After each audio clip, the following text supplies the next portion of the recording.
2022 में पूछा गया क्वेश्चन, यह जो है ना त्रिज्या खंड का क्षेत्रफल ज्ञात करने वाले, और इस पर आधारित क्वेश्चन बहुत से आते हैं, तो इसको जानना जरूरी है, आवश्यक है, और इसको जान लें।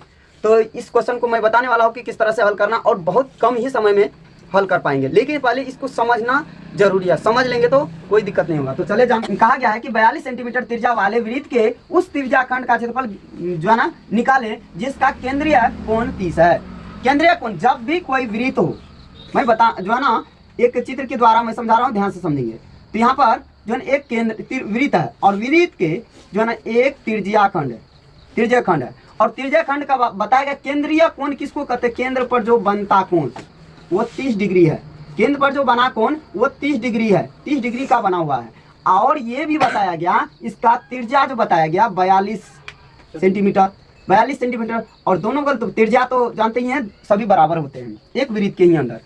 तो इस तरह से हो चुका है। अब यहाँ पर कहा गया कि क्षेत्रफल ज्ञात करना है। तो क्षेत्रफल ज्ञात करने के लिए सबसे पहले हमें त्रिज्या खंड का क्षेत्रफल का फॉर्मूला लिखना है। तो चले यहाँ पर लिखते हैं। तो त्रिज्या खंड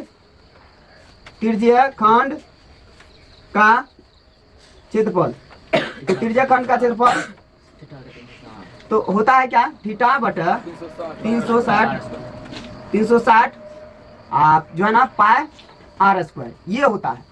इस फॉर्मूला को याद रखना है, और याद रखने के बाद अब ये याद रखना है कि इसमें जो थीटा की जगह पर क्या लिखना है? थीटा की जगह पर ये कोण लिखना है। तो कोण क्या है? 30 डिग्री है, और नीचे में 360 है, ये है। अब यहाँ पर पाई का मान 22/7 होता है, आर कितना है? 42 है। तो 42 2 है, 2 बार लिखना है, 42 गुना 42 स्क्वायर है, इसलिए सॉरी यहाँ 42 लिखना।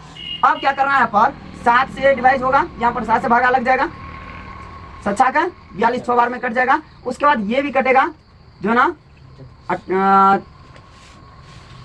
9 3 17 18 36, 3 का 3 3 2 6, यानी 12 3 36 12 बार में ये भी कट गया।